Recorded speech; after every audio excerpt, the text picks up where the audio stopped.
এটা যদি আর এক জাতের পাখি ওই সারা সবসময় পা দিয়ে আমি জীবনে দেখিনি কোনো জিনিস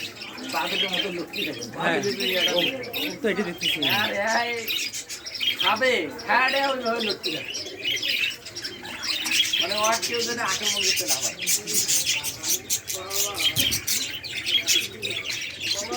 কথা বলি ওই যে শরীর আছে না শরীরে একটু দেখা করে দিয়ে আমার জন্য একটু কষ্ট করে